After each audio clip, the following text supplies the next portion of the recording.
Welcome our viewer to Keep Evolving episode 14, and we are glad that you are watching. Today we are excited to have John Nganga on board as our guest. He's an associate counselor, but he'll also tell us more about himself. And your host is Jackie Wegoki. Karibu sana John. Nashukuru. Karibuni sana wazazi na wengine ambao wanatutazama. Kiswahili changu kimeishia hapo. My name is John, like Jackie said, and I'm an associate counselor. I'm a parent, and I'm glad to be here to discuss the empty nest syndrome. Wow. Yes. Empty nest syndrome. As I think about it, I'm just looking forward to hear what you have to tell us now that our children are back to school and we've had them since February. You know, a whole year with them, then all of a sudden, no, we've had them since March. It's almost a year. And now all of a sudden we wake up and find, wow, the house, there was noise. It's become a little bit quiet. So karibu sana, John. And I'll start by asking you, when people talk about the empty nest syndrome, what exactly do they mean by the empty nest syndrome? Yeah. I'm so sure most parents would identify with that feeling of emptiness. Now that children have gone back to school, you are just in the house. It feels so quiet. Hakuna watoto wanakimbia kimbia hapo. There are certain roles that you used to play, now you are not doing them anymore. Yeah. Siku zinakaa ndefu kuliko venye zilikuwa zinakaa before. So we all identify with that. So when it comes to defining empty nest syndrome, we are talking, actually this is an anxiety now that creeps in when the last borns leave the house, such that watu wote wametoka, ma first born wote, ma middle, na hao wengine wote washatoka. Such that now the house is left with you and probably your husband if you have one, or you just by yourself. Yeah. And so there is that feeling of loss and sadness and sometimes frustrations, because now the people that you used to control, the people that brought meaning into your life, they have now gone. So in definition, we think about the loss that you feel, think about the sadness, think about frustrations, think about all those emotions that come, even sometimes being depressed because the children have left home. Yeah. Wow. Yeah. And so it's called the empty nest because the house becomes like a nest with no birds, eh? Yes, So it is. I think of a nest that Wow. you used to have the eaglets. They are gone. wow. Yes. All right. And is there a difference between now the empty nest, this one that you experience when the last born has left the house for parents, and the feelings I go through now that my children are back to boarding school and here I am? I think the feeling are the same. Sadness is sadness. Yes. Hopelessness is hopelessness. And, being depressed, you will feel. But now, for the children that have left school, they will come back. Yeah, at least it gives us a bit of comfort. Yes, that they are coming. We are beginning the countdown. Yes. They'll be coming for midterm. They will close school. They will be back. But now for an empty nest syndrome, some of them have gone, and some of them wanaenda border, wanavuka border. Some of them we don't see them after many years, so they have gone. So I believe that the feelings sometimes when you are those who go, it can prolong it, and it can be even be extreme compared to the one that for the children who have left to school and they're coming back. Yes. Okay. And so what are some of the effects, looking at that emptiness? What are some of the effects of that season now when you're going through the emptiness syndrome? As a parent, there is that sense of control that you have. Control over your children in terms of knowing where they are at any time, because they are within yourself. You know whether they have gone to school or they are not. You know whether they are feeling well or not, because maybe they are within your reach. Yeah. But now there comes a time when these children, and they are adults, by the way, don't forget, when wamemaliza hata campus, they have gotten married, wako na watoto wao, but they're still our children. So you don't have that sense of control anymore. And and some of us have that anxiety because we don't know how they are faring on. And that's why maybe some of our parents will constantly call to know if you're doing well and how, and everything is okay. And you still keep on telling them, can we have lunch today? Yeah. Because of that. Eh? Yeah, exactly. So there is that loss of sense of control as a parent Yeah. because you're no longer into their lives as you used to be, and also there is that loss of purpose. Your status as a parent has now come to an end. You used to be in control of so many things, and your status as a parent ulikuwa unapanga vitu nyingi sana kwa nyumba, una welcome probably wageni wakuje, there is a birthday party at your home. You are no longer able to do that, and so you ask yourself now, nimeacha kukuwa mzazi, now what next? What do I do next? Because it's gone. It's like when the kind of a feeling that you have right now when your children have gone back to school, maybe boarding. You look at the house and you ask yourself, what do I do now that they are not there? Yeah, as a parent. Okay. Well, do you, and I wonder whether this anxiety, this loss of, let's say, a loss of almost that parental status, though you've not lost it completely, lost in quotes. Eh? Yes. I wonder whether it can get to a point where it actually leads to depression, and you find that now you're engaging in what you'd call vices, where you find now you become even alcoholic because you're feeling so empty. Is that a likelihood when you're going through that season? Yes, and I want to connect it with that sign of an emptiness syndrome, how you know it, the marital conflicts in a marriage. Because most of the time, and you will hear this, it's very common conversation among married people, that when you meet with your partner, the very first few years, maybe one, before the children come in, you're so much into each other. You're calling each other, you're texting each other most of the time. But now when the children comes, the attention shifts to children. And we stop working on ourselves as couples in that marriage. And so our bonds as couples begin to weaken at that point. And for so many years, we have neglected the marriage. And we become like strangers, such that our roles is to raise children, but we don't work on ourselves. And so when it comes to a time when the last person have left the nest, now we realize how strangers we have become to each other. We have a lot of unresolved conflicts. We have become so incompatible with each other.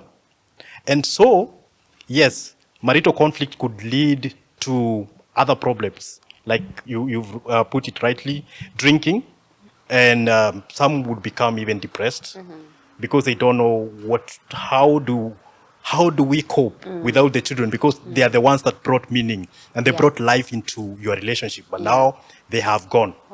Yes, so it could lead to, even if one of you was drinking, but normally, now it could even increase to levels that are self-destructive. Yes. And I think perhaps that could explain reasons why we even have divorces happening at that later age. You're very right, and yes. And sometimes we ask ourselves, how did they live all these years together and now, they're divorcing. They're not able to cope with each other anymore? Yes. Okay. I'm curious. I'll ask a curiosity question, John. Does this control of parents on their children, I mean, even after people get married, do you think it completely fizzles out? Is there a time when you can say that these children, now even after they get their own families, their own homes, the parents have completely stopped controlling them? What are your thoughts on that? My opinion is that once a parent, always a parent. Okay. It will not go away. And that sense of control, I think we only suppress them. We suppress such feelings of purpose, of control, of wanting to call or something. But once a parent, always a parent. And a good example is when my mom sometimes calls to know how we are doing. She wants us to be there. She also wants sometimes to visit us and to see us. They always want to reconnect and also feel like they haven't lost that purpose or that need of control completely. So I don't think it really goes away, because it becomes part of you. Because for so many years, that is what you knew. Going to work and coming back home to look after your children. And so it's always there. Okay. It's always there. It's only that now we want to respect boundaries. You don't want to get into your son's family, into your daughter's family. You're always there. Though on extreme cases, some parents you've heard of cases where they go they like intrude into such relationships of their daughters or their sons because they still want to feel that they're in control. Yeah. Yes. Wow. Okay. I think you're bringing in something here very interesting that it's unlikely that the control will completely fizzle out. But we are saying that you have to be wise as a parent to respect the boundaries. Because, and I know as we come to the time when we'll be talking about coping mechanism, perhaps now some of those are the ones you've mentioned, where you'll call occasionally as a parent to know how are you doing or how is your family? Can we plan a visit? All right. Thank you, our viewer. We are glad you're watching. Please keep watching. We'll take a short break and then we will be right back.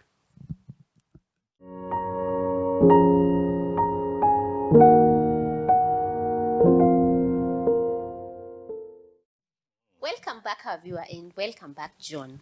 So we are continuing from where we stopped, and we were looking at some of the effects now of this empty nest, or this period when you find your children are all gone, they have left your house, and as parents, maybe you've been left alone. What would other effects of that be? Yes, I believe you talked about the loss of purpose, the loss of control, and we touched a bit on emotional distress, where we said it is normal. It's good that parents know that it is very normal for them to feel that, to have that sense of loss. It's like a loss has come because now the children have left the nest. And also that feeling of sadness. But there are also frustrations that comes in. And especially for the parents who feel that they didn't do enough, like they were not so much into their children's lives in terms of understanding them, supporting them emotionally. Yeah, because maybe of their busy schedules in the place of work. And so this feeling of frustration, it's like you're regretting. Why did I give enough time? So regret is also one of the effects. Yeah, it could come. Depending on how you parent. Yes, because you feel like your children will be blaming you or feeling that you didn't give them enough. Okay. Yeah, so sometimes it's within yourself. It's not them who are thinking that way, it's you. So there is that feeling. And I talked about anxiety, separation anxiety also. Sometimes you feel, you don't know whether your children are okay, where they are, whether hata wakiwa adults. Yes. Yeah, so like I said, many parents will call constantly, even when you're married somewhere, to keep on asking whether you're okay, unakula. Some of them will actually visit, kuona ile kitu mzee anakula huko, kama anaangaliwa vizuri kwenye yako. So yeah, so there is that separation anxiety. Okay. And also talked about the marital conflicts that comes in. Now, when you realize a lot of incompatibility that you have, the unresolved conflict that zimekuwa kwa ndoa yenu, bado ziko na they are affecting you. So those are majorly those the signs that you look at when you want to know that actually I am going through this emptiness syndrome.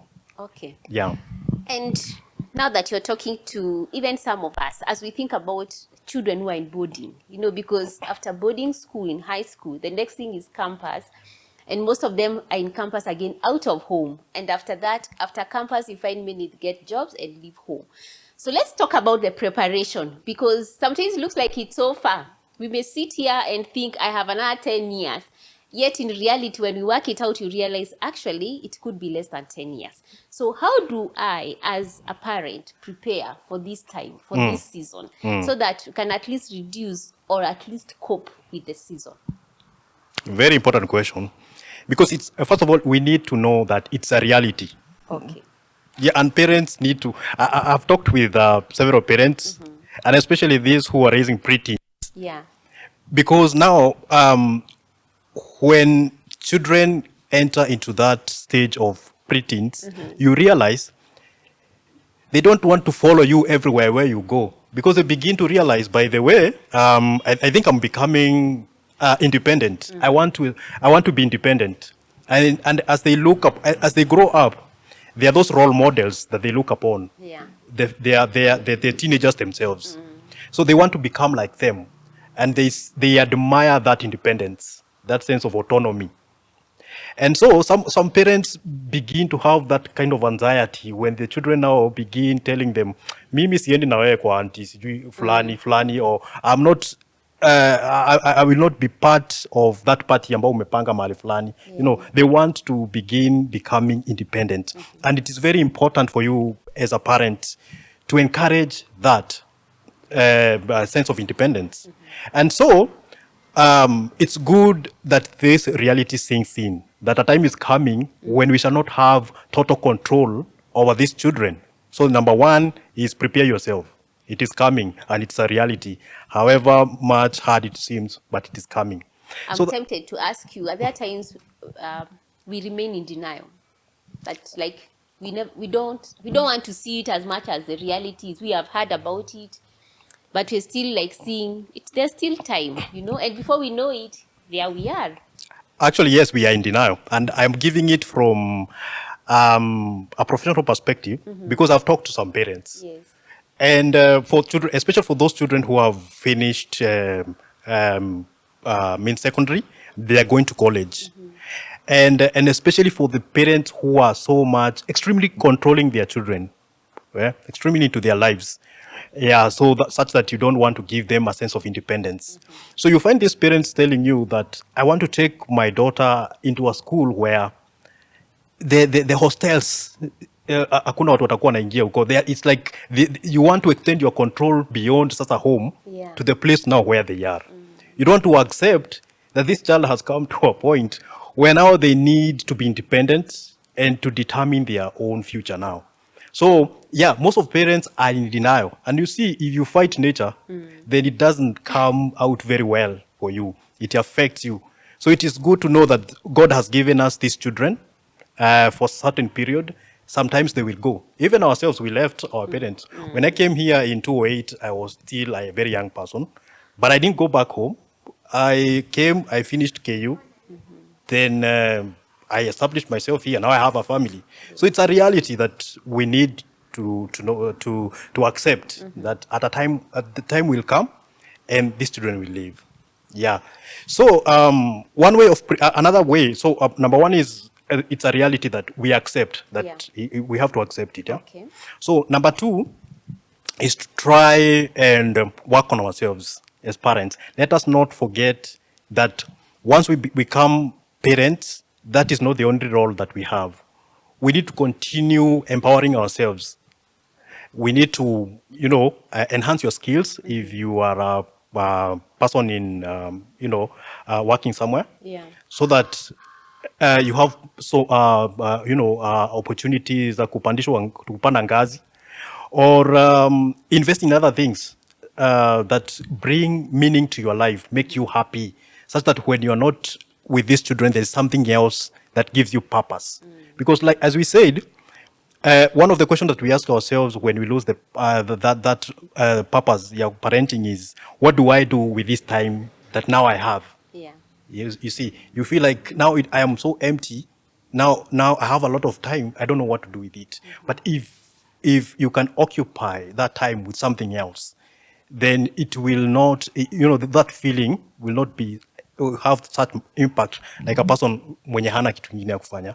So let us continue to work on ourselves. And working on ourselves also, number two, let us work on our relationships between you and your spouse, or between you and others. Yeah. Because si kila mtu ako na husband or wife. Some of us are single, yeah?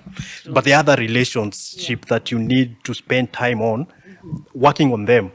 So that when these children leave, you are not left feeling like you're strangers, like you're lost, like you don't have other people that you can establish that emotional bonding.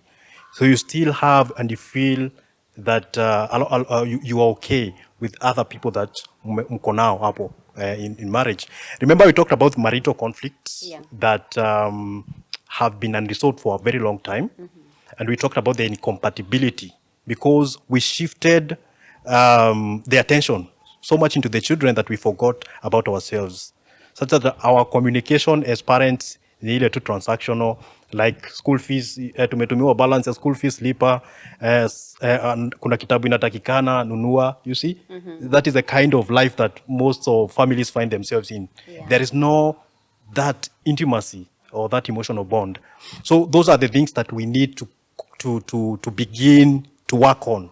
Because at the end of the day, there is what brought us together as couples. Yeah. And we shouldn't forget about it. We should continue working on it so that even when the children leave, we know we can rely on each other.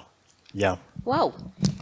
You're reminding us, as couples, work on your relationship. Yes. A time is coming when you will really need to ensure that, if you're really going to enjoy that time when the children leave, you still have to continue working on your relationships. You've also reminded us the relationship with others.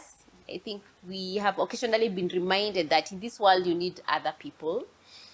And also, as we prepare, we have to know that it's a reality. Yes. A time is coming, the children that we have, will find them gone and will be left in the house. Yes.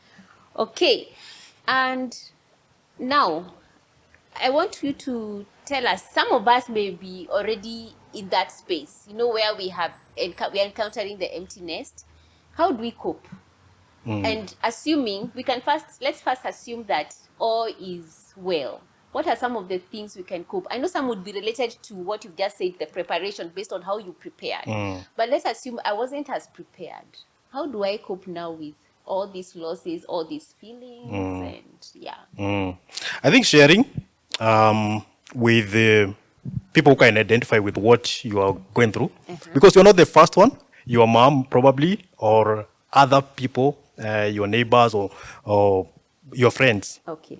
Some of them could be experiencing the same thing. So it's good to share with them about how you feel, ask them how they are coping, so you realize that you're not alone. Yeah, so it is many people who are going through the same thing. If it becomes too much on you, I think counseling would do. Yeah. Yeah, so that you know how to adjust. Because sometimes we are stuck. So we are stuck in that period and we are in denial. So sometimes it's good to seek counseling services, and through counseling you'll be able to rise up and move on, because life is about moving on. Okay. Moving on, yes. So talk, share about how you feel, Yeah. and also seek counseling. Yeah. And so there is another point that we left, very important for parents. Yes. And for those who have done counseling, they will agree with me that most parents, we are making mistakes of over controlling our children. Okay. And that is why most of us have that loss of control affects them really much when the children leave.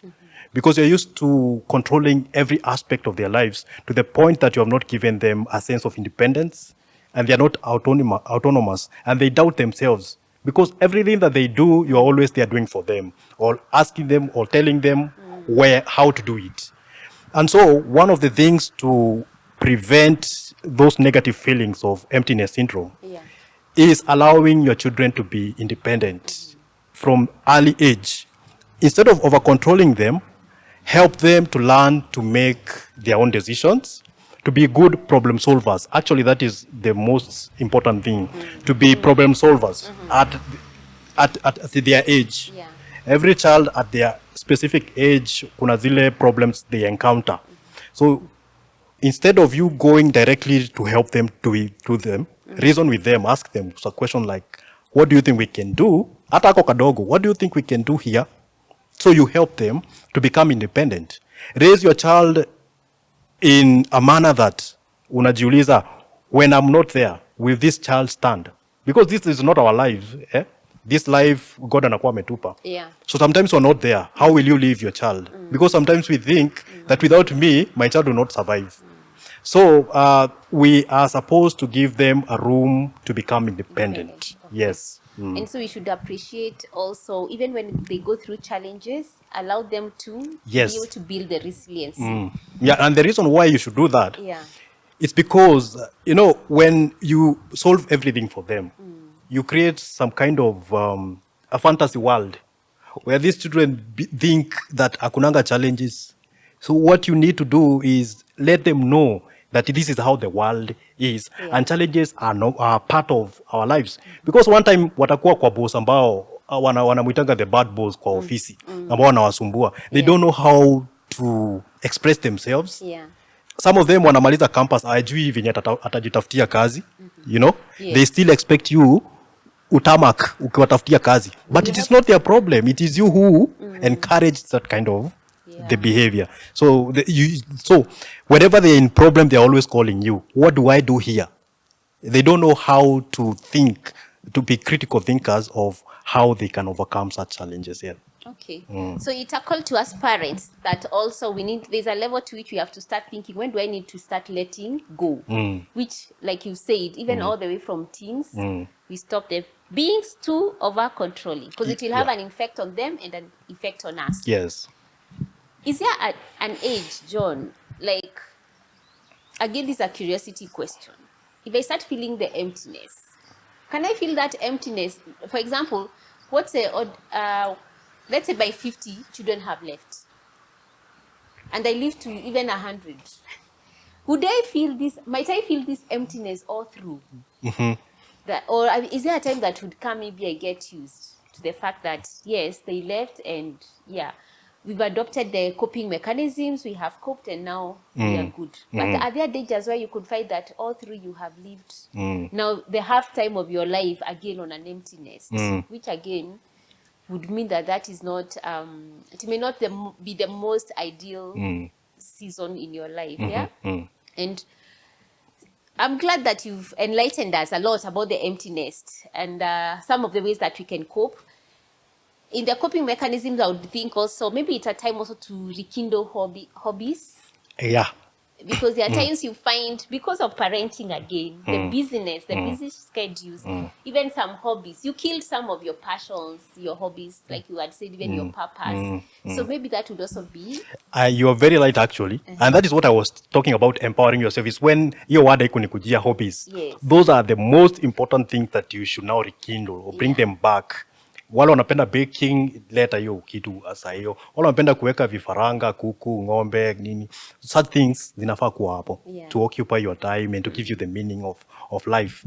Yeah, and you were talking about whether there is a time when now you overcome and accept this reality of emptiness syndrome, the people having left. I will give that using an example of my social. It's very old, about 100 years. Most of watoto wake walimwacha kitambo, so many years. And there is all, when you visit her, she is so happy to see you. She feels like ufai kurudi, tunafaa tukae na wewe hapa, you know. Yeah. So I think, like I said, you won't be surprised because it's a reality that hawakuji saa hizi. They have their own lives, just like I had mine. So they need to go and establish their own families wherever they are. But they are always happy. They would wish that we are there with them. Because watakwambia tulete watoto tunataka kukaa nao. Kwa nini watoto si wamefunga shule? Why don't you bring them? We stay with them here. So, but most of the time it's because they're feeling lonely. They are always alone. So, I believe being a parent ni kitu ambayo iko, whether those children are there or they are not. It's part of us. But now it comes to a time when now we accept the reality, and so it doesn't affect us much. Like when it is the first time now people are now living, where you sometimes cry, you're so sad. Sometimes you are not able to perform certain duties that you used to do. You lose interest, sometimes even sleeping ni shida. So, but now, when after so many years, you come to a point of accepting that now this is a reality. Wow. I find it very interesting because I'm reading a book. It's called The Adventures of Life Beyond Halftime. And this guy talks of halftime as age after 40 years. And he says that he did a research on Christian men and women who actually are in their latter, in senior years, where senior is like the 60s, the 70s. And you can see in this book where he talks about how people discovered themselves and things they had never discovered in their 60s, 70s, and 80s. They began projects that were very successful. Of course, it gives us a lot of hope when we think about it. Yeah. But now I can see it could possibly be what we are talking about today, part of redefining and refinding your purpose. Yes. Because you look at those projects, very ministry-based projects, but huge projects where they are giving back to the community at a very high level. So possibly what we are talking about today could now be related to that, and they can start seeing how they have found themselves again, Yes. really getting engaged. In fact, they say that in their world there's no retiring, it's refiring. And I thought that was really interesting. Yes, life continues after children have left. Yeah. Yes. Thank you so much, John. It was really a pleasure to have you. And we are challenging ourselves today that we have to get prepared for the empty nest syndrome and realize it's a reality. Yes. And for us who are there, let's find ways of coping so that we can also enjoy the season. Yes. Like this guy says, after halftime, the next half. All right. Asante sana, karibu tena. We are glad you've been watching. Kindly remember to like and subscribe our Facebook page. Special thanks to ACK St. Peter's Church Kahawa Sukari for giving us this opportunity and this platform to be able to share today with John. See you next time. Kwaheri. Asante. Kwaheri.